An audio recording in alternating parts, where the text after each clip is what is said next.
Hi, this is Suzette, the Meaningful Work Maven, Wild Hearts Rising, and I'm here to talk about why I do what I do. As a heart math certified coach, one of the very first things that I learned is the importance of the heart. The importance of not closing it off, no matter how broken it has been. For many of us, we close off our hearts in an attempt to protect ourselves from feeling, from being hurt.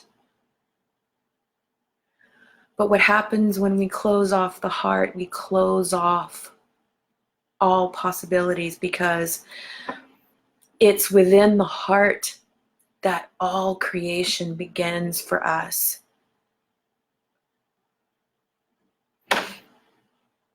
Everything starts in the heart. It's where we receive our divine guidance, and from here, from our feeling, we can then envision in our minds the feedback that we receive in our hearts. And when we're closed off to that heart, we close off to all possibilities. Our hearts begin to harden. We become embittered. We become unforgiving. And it robs us of our own life force. Life becomes harder. Dreams don't come true.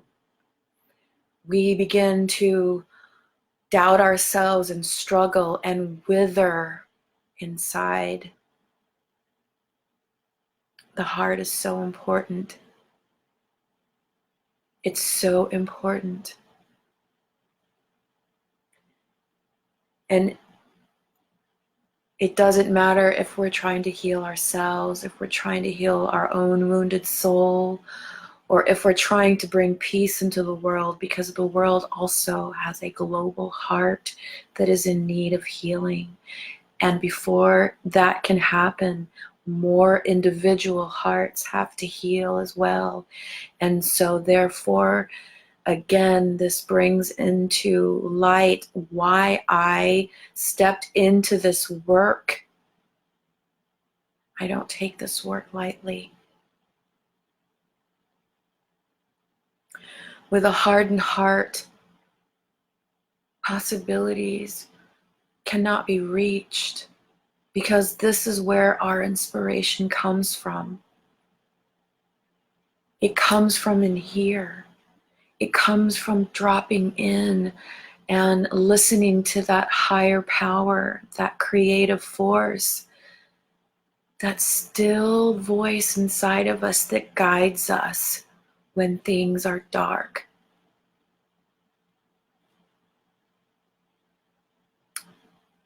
A bitter heart cannot forgive. A bitter heart cannot know joy. A bitter heart, a cold heart, cannot feel compassion. And the world needs more of this.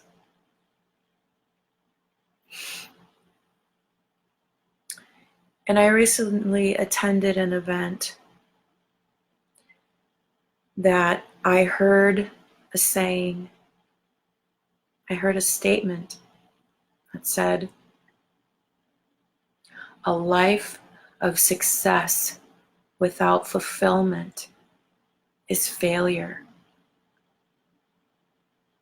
And to me, it really hit me hard, really sunk deep into my awareness what that means, because you can have all the money in the world, you can have all the success in the world, you could have everything you could possibly dream of wanting, but as long as there's a hole inside of you, it's not going to fill what's really missing. Fulfillment starts from inside. Fulfillment starts in the heart. And fulfillment is only possible when we heal the heart. And there's tools and practices available to us to build up that strength, to build up that resilience. Because if we've lived a life of abuse from others, if we've been verbally abused and told that we were not good enough, told that we were not lovable enough, told we were not even enough for anything, not good enough, not good at all, I mean, it's demoralizing, and we grow up believing it, and we don't even realize that our hearts are broken. And then we start believing those lies. We start buying into those lies. And then we start to wither away because we're not tapping into our highest and best selves. Our fulfillment escapes us. And that's why my work is so important. That's why I stepped into this work. Because I've been through it.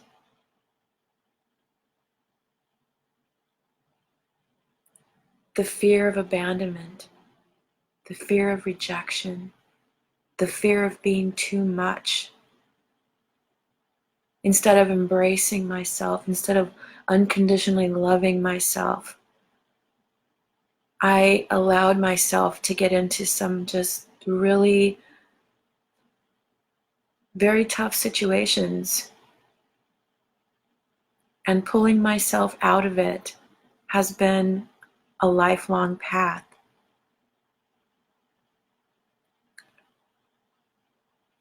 I know what it's like to live with a broken heart. I know what it's like to live with a dream inside and feeling like I'm just not good enough. But it's a lie. It's a lie. And in my discovering myself and healing myself, I've learned and I've seen with my own eyes how needed this work is in the world. And I am so passionate about this work.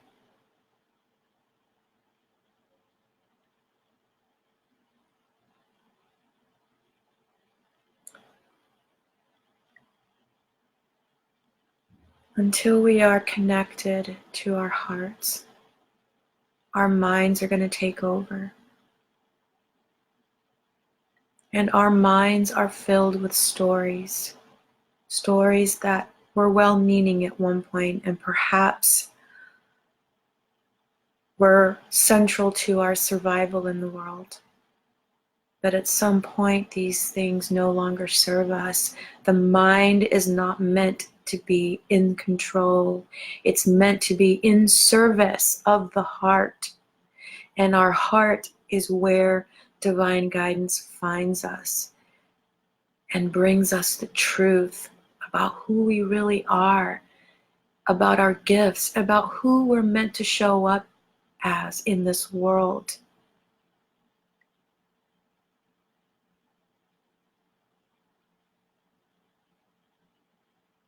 I'm going to keep showing up with my heart open and receptive and loving.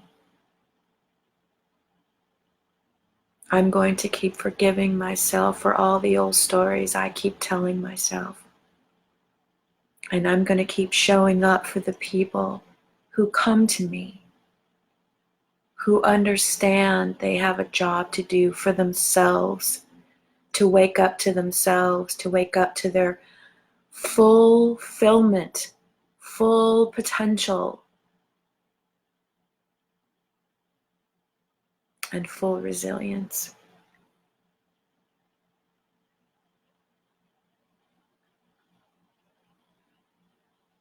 And change is never easy.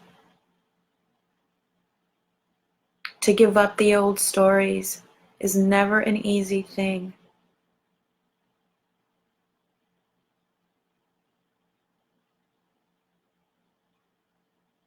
There is always going to be someone out there who's richer, prettier, healthier, whatever, but we have to really, really show up and fully embrace ourselves unconditionally, loving ourselves, because until we unconditionally love ourselves, we cannot fully unconditionally love others. And the answer to happiness is not outside of ourselves. It's not the big shiny brand new car. It's not the big fat bank account. It starts in the heart. It starts with forgiving.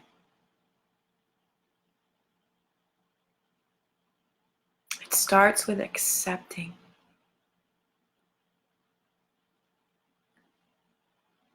And loving ourselves through the dark times. And I would really love to speak to these dark times, because for many of us it's really, really scary. And it's my sincere wish to help as many people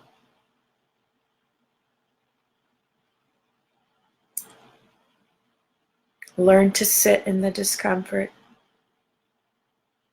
while change occurs for the better.